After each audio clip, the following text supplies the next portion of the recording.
भाग 11। विविधा बोली, वो कैसे? दयाल काका बोले, तुम इस घर में कदम नहीं रखना चाहती तो ठीक है, मत रखो, लेकिन घर के बाहर गार्डन में तो बैठ ही सकती हो। यहाँ तुम बैठकर आराम से आरुषि को पढ़ा सकती हो। इससे तुम्हारी बात का मान भी रह जाएगा और आरुषि की दिक्कत भी दूर हो जाएगी। विविधा यह सुन चुप पड़ गई। दयाल काका विविधा की कश्मकश को समझ रहे थे। उन्होंने उसे समझाना शुरू किया, विक्रम का पास्ट तुमसे छुपा नहीं है। उसकी जिंदगी में अब इतने वक्त बाद आरुषि आई है तो उसे कहीं न कहीं यह डर था कि तुम अपने अच्छे स्वभाव की वजह से आरुषि के ज्यादा करीब न आ जाओ। वह बस आरुषि को खुद से दूर नहीं जाने देना चाहता था, इसलिए तुम्हें उससे दूर किया। वह अपनी फीलिंग्स खुलकर नहीं रख पाता। अपने हर एहसास को वह गुस्से तले दबा देता है। उसकी बातों का बुरा मत माना करो। इतने साल अकेला रहा है तो अब किसी की भी मौजूदगी उसे अपनी जिंदगी में दखल सरीखी महसूस होती है। विविधा बोली, लेकिन अंकल। विविधा की माँ छवि, जो वहीं खड़ी सब सुन रही थी, उन्होंने विविधा को हाँ कह देने का इशारा किया। दूसरी तरफ से काका ने भी कह दिया कि वह उसे अपनी बेटी समझकर इतना कह रहे हैं तो क्या वह उनका मान नहीं रखेगी। विविधा को मजबूरन हाँ बोलना पड़ा। ठीक है, लेकिन मैं बता रही हूँ कि अगर उस विक्रम ने मुझे कुछ उल्टा सीधा बोला तो मैं आरुषि को नहीं पढ़ाऊंगी। दयाल काका खुश होके बोले, ठीक है, मैं समझा दूंगा उसे। कल से हर शाम 6 बजे तुम आरुषि को पढ़ाने आ जाया करना। विविधा बोली, पहले आप ये बताइए कि वो ड्रैकुला 2.0 कितने बजे घर आता है? दयाल काका बोले, यही कोई 6 साढ़े 6 बजे। क्यों? विविधा बोली, तो मैं 5 से 6 बजे का ट्यूशन टाइम रखूंगी। आपके बेटे से जितना दूर रहूं उतना ही सही होगा। दयाल काका बोले, ठीक है, जैसे तुम्हें सही लगे। दोनों ने ही कॉल कट कर दी। दयाल काका और आरुषि ने एक दूसरे की ओर देखा और हंस दिए। आरुषि बोली, काका, आपने तो कमाल कर दिया।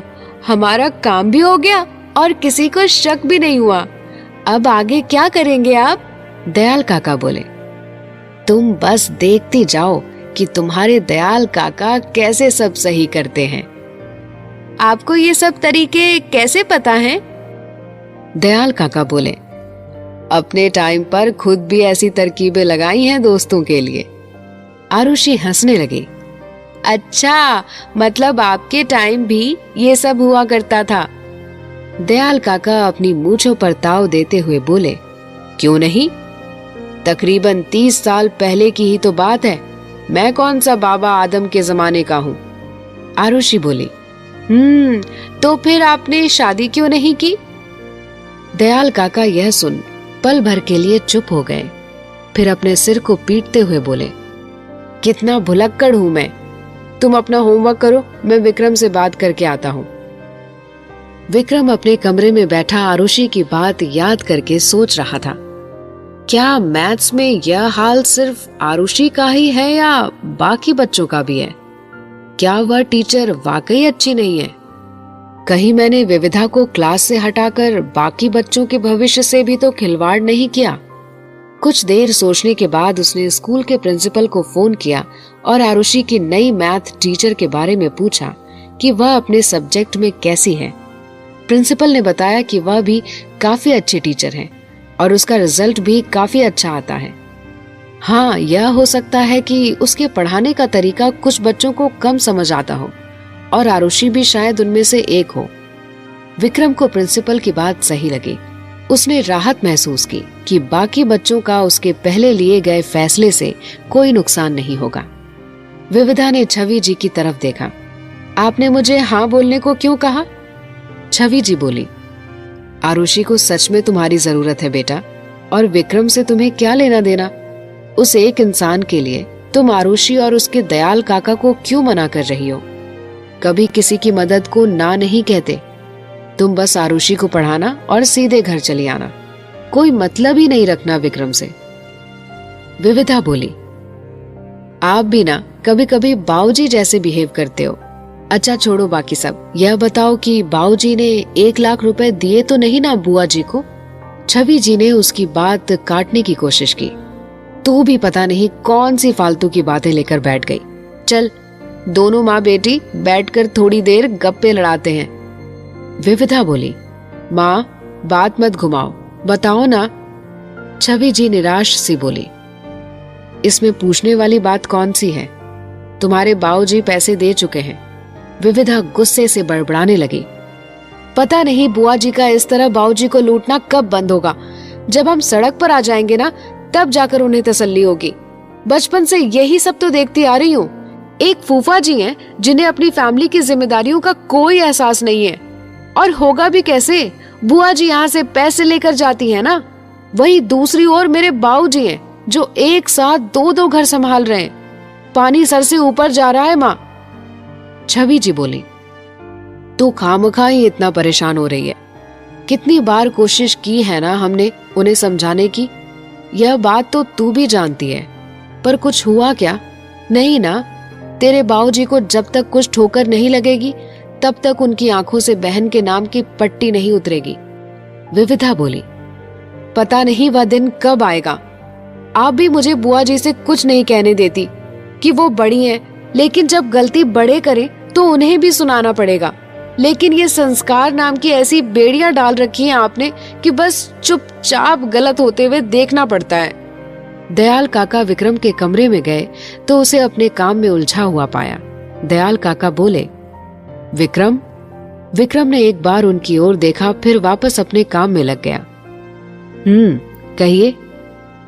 दयाल काका बोले, विविधा बड़ी मुश्किल से ट्यूशन पढ़ाने के लिए मानी है आरुषि को। तो मैं क्या करूं?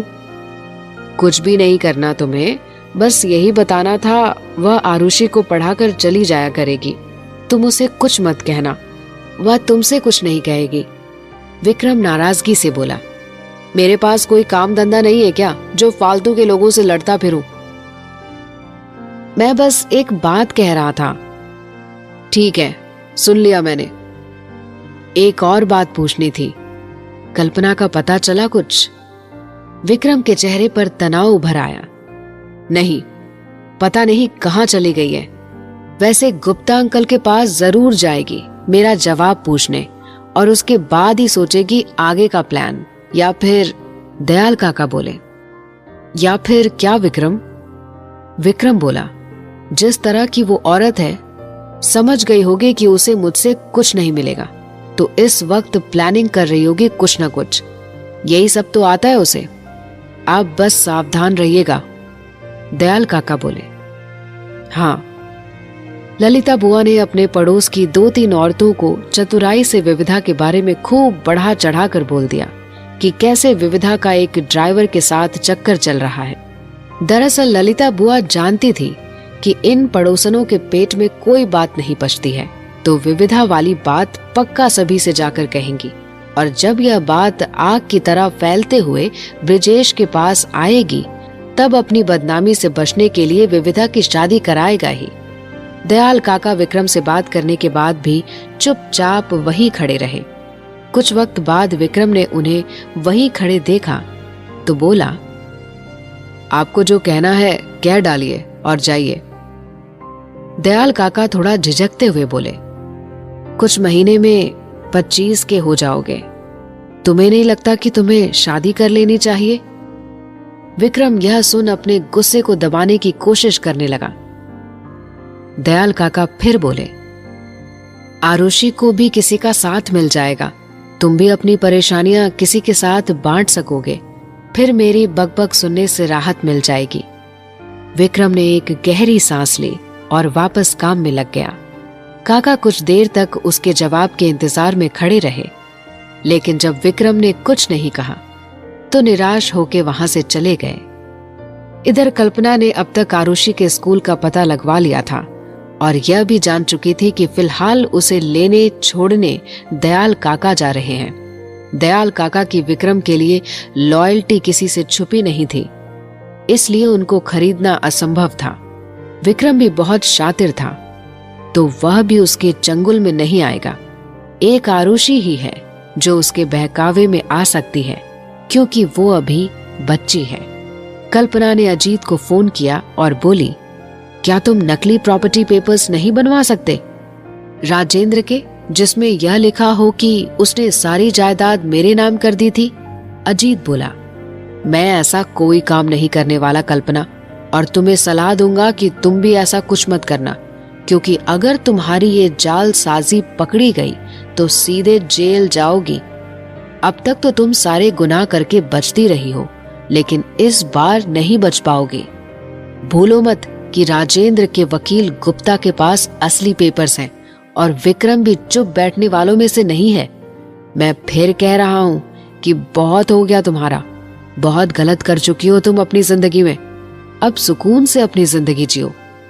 कल्पना बोली, वही कोशिश तो कर रही हूं, इसलिए ही तो प्रॉपर्टी चाहिए, बिना पैसे के क्या होगा मेरा।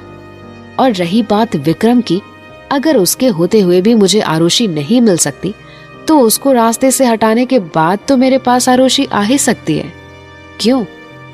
अजीत नाराज होते हुए बोला, अब तुम खूनी भी बनोगी? कल्पना बोली, अगर विक्रम ने मजबूर किया तो।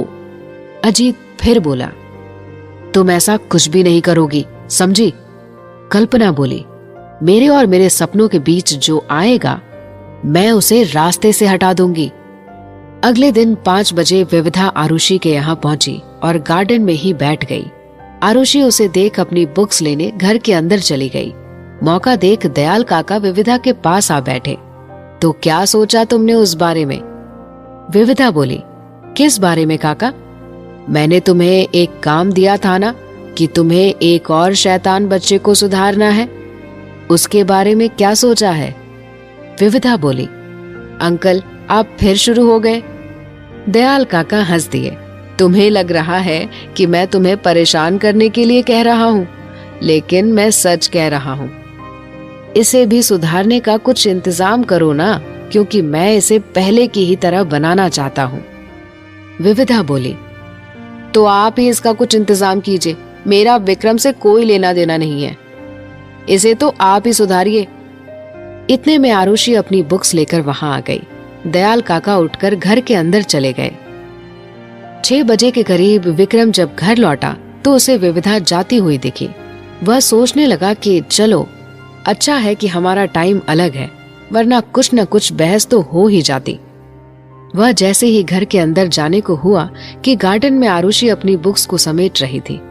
यह देख विक्रम चौंका कि तभी दयाल काका आरुषि की तरफ जाते दिखे। विक्रम ने उन्हें पुकारा, काका जरा इधर आइए। काका उसके पास आ खड़े हुए। हाँ कहो। विक्रम बोला, ये आरुषि यहाँ गार्डन में क्यों पढ़ रही है, घर के अंदर क्यों नहीं बैठी? दयाल काका हंसते हुए बोले, विविधा की वजह से, वह भी तुम्हारी तरह जिद्दी है। उसने कहा था ना कि घर में कदम नहीं रखेगी, इसलिए बाहर आंगन में ही बैठकर उसे पढ़ा रही थी। वैसे कितनी अच्छी बच्ची है ना विविधा, कि तुम्हारी इतनी जली कटी सुनने के बाद भी और उसे अपने ही क्लास से निकाल देने के बाद भी वह आरुषि के लिए इतना सोचती है। विक्रम शांत सा घर के अंदर चला गया। 2 दिन गुजर चुके थे, सब कुछ सामान्य चल रहा था। रात हो चली थी। आरुषि होमवर्क करते हुए ही सो गई थी। विक्रम के सिर में आज बहुत तेज दर्द हो रहा था। उसने दयाल काका को आवाज दी, पर उनका कोई जवाब नहीं आया। 2-3 बार आवाज देने के बाद भी जब काका नहीं आए तो विक्रम उठकर उनके कमरे की तरफ चल पड़ा कि आखिर माजरा क्या है। विक्रम दयाल काका के कमरे में गया तो पाया कि वो तो फर्श पर बेहोश पड़े थे। उनकी ये हालत देख वह दंग रह गया। विक्रम जल्दी से भागकर उनके पास पहुंचा और उन्हें होश में लाने की कोशिश करने लगा, लेकिन दयाल काका अभी भी बेहोश थे। विक्रम ने उन्हें उठाकर बेड पर लिटा दिया और जल्दी से डॉक्टर को फोन किया। घंटे भर बाद डॉक्टर अंदर कमरे में दयाल काका को चेक कर रहे थे और बाहर विक्रम परेशान सा इधर उधर घूम रहा था। कहने को तो दयाल काका से उनका खून का रिश्ता नहीं था, लेकिन वह उन्हें उससे भी बढ़कर मानता था। भले ही उसने पिछले 4 सालों में उन पर कितना ही गुस्सा क्यों ना निकाला हो, लेकिन दयाल काका ने उन्हें कभी अकेला नहीं छोड़ा। हमेशा हर बुरे भले वक्त में उसके साथ रहे। ये दयाल काका ही हैं जिनकी वजह से वो अनाथ होने के बावजूद खुद को कभी अनाथ नहीं समझता था। आरुषि की जब नींद खुली तो वह अपने कमरे से बाहर आ गई। उसने जब दयाल काका को कहीं नहीं देखा और विक्रम को यूं परेशान देखा तो उसके पास आई। भाई, काका कहाँ हैं? विक्रम बोला, काका की तबीयत थोड़ी सही नहीं है तो डॉक्टर को बुलाया था। आरुषि यह सुन घबराई सी बोली, क्या हुआ है काका को? वो ठीक तो हो जाएंगे ना? विक्रम बोला, हाँ, काका बिल्कुल ठीक हो जाएंगे। अभी कुछ देर ही हुई थी कि डॉक्टर कमरे से बाहर निकल विक्रम के पास आए। बीपी लो हो गया था काफी, जिससे वो बेहोश हो गए थे। आप उनका ख्याल रखिए। डॉक्टर ने विक्रम को दयाल काका की दवाइयों के बारे में समझा दिया। वह उन्हें छोड़ने बाहर तक चला गया और आरुषि दयाल काका के कमरे में चली गई। आरुषि दयाल काका के पास आ बैठी। वो तब तक होश में आ चुके थे। आरुषि को अपने पास बैठे देख काका मुस्कुरा दिए। आरुषि बोली, काका, क्या हो गया था आपको? आप अपना ध्यान क्यों नहीं रखते? पता है मैं कितनी डर गई थी और विक्रम भाई तो कब से परेशान होके इधर से उधर और उधर से इधर घूम रहे थे। दयाल काका बोले, कभी कभी हो जाता है बच्चे, अगली सुबह तक एकदम ठीक हो जाऊंगा। अभी रात के खाने की तैयारी कर लेता हूँ, तुम लोगों को भूख लग रही होगी ना? इतने में विक्रम वहां पहुंचा। यह क्या कह रहे हैं आप काका? उठ क्यों रहे हैं? लेटे रहिए, डॉक्टर ने आराम करने को बोला है। दयाल काका बोले, ये डॉक्टर लोग तो ऐसे ही बोलते रहते हैं, मैं एकदम ठीक हूं। फिर अगर लेटा ही रहूंगा तो तुम दोनों के लिए खाना कैसे बनाऊंगा? मेरी बात मान लेते तो अभी आराम से ही लेटा हुआ होता मैं। विक्रम चौंका। किस बारे में बात कर रहे हैं आप?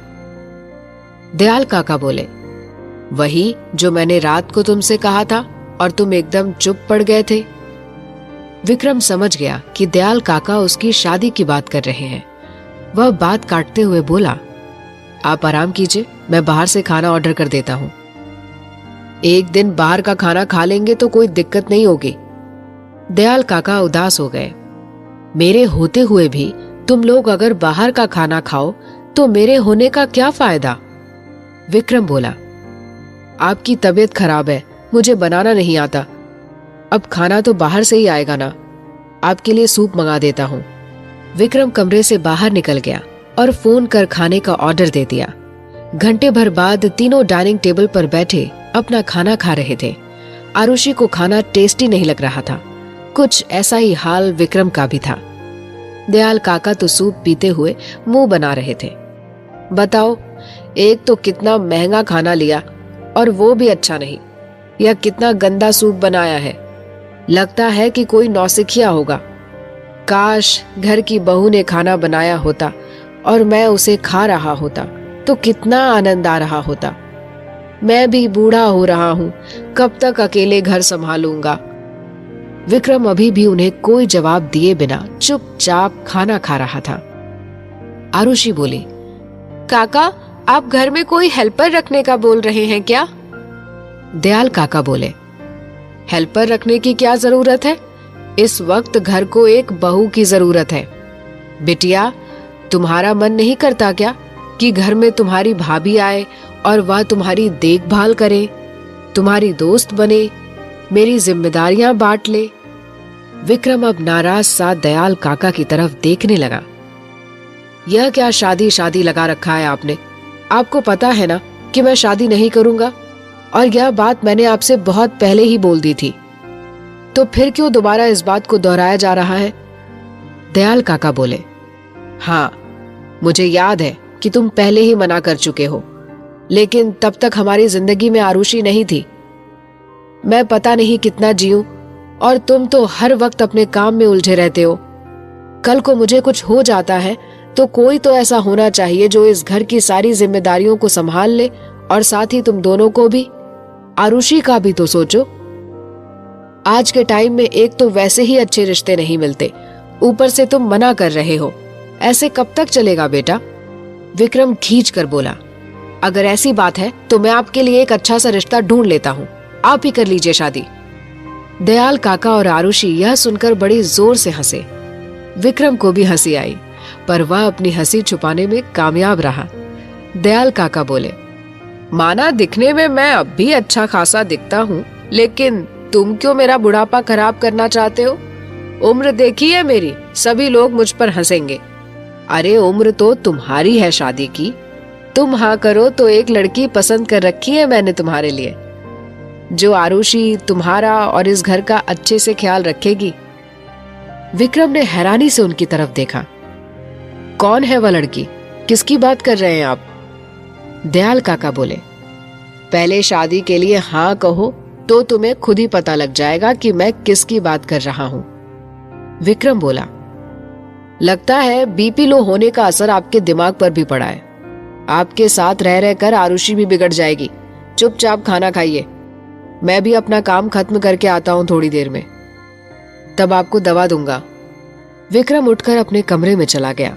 दयाल काका और आरुषि विक्रम को पुकारते रह गए, लेकिन वह नहीं रुका।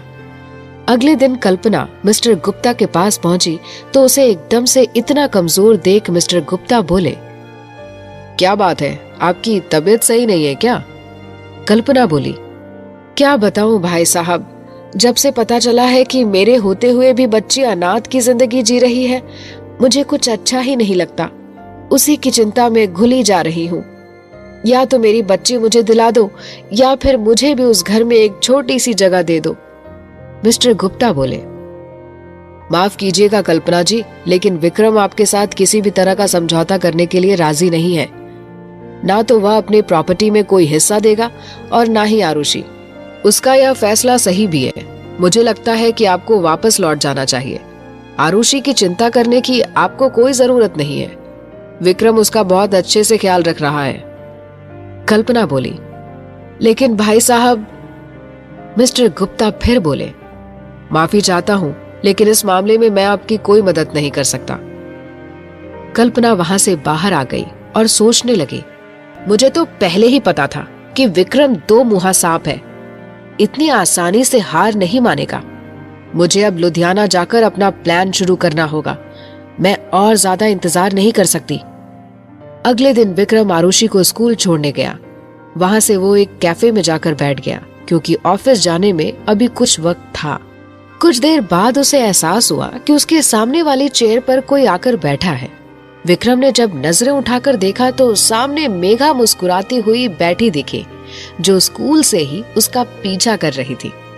विक्रम पहले तो चौंका, फिर अगले ही पल हल्के से हंसा। किस मिट्टी की बनी हो तुम? सेल्फ रिस्पेक्ट नाम की कोई चीज भी है या नहीं तुम्हारे अंदर? बार बार मुंह उठाकर चली आती हो जलील होने। मेघा बोली, अब क्या करूं, तुम पहली ही नजर में पसंद जो आ गए हो। अब तो तुम्हारी हर बात अच्छी लगती है मुझे, यहाँ तक कि तुम्हारा गुस्सा भी। प्यार हो गया है तुमसे। विक्रम यह सुन जोर से हंसा। सच सच बताओ कि मैं पसंद आया या मेरा बैंक बैलेंस? तुम्हारी जैसी लड़कियों को मैं अच्छे से जानता हूँ, जो पैसे की भूखी होती हैं। अगर तुम्हारे पास जमीर होता तो एक बार जली कट्टी सुनने के बाद दोबारा खुद से मेरे सामने नहीं आती। अभी मुश्किल से 10-15 मिनट भी मुलाकात नहीं हुई हमारी, और तुम कह रही हो कि तुम्हें प्यार हो गया। पागल समझा है मुझे? मेघा मासूम सा चेहरा बनाकर बोली, तुम गलत समझ रहे हो। मैं बहुत शरीफ लड़की हूँ। तुम पसंद आ गए तो तुम्हें बता दिया, और मैं बस तुमसे ही शादी करूंगी। विक्रम टेबल पर रखे मेघा के हाथ को पकड़कर अब संजीदगी से बोला, क्या तुम सच में मुझसे प्यार करती हो? मेघा को लगा कि शायद उसका नाटक काम कर रहा है।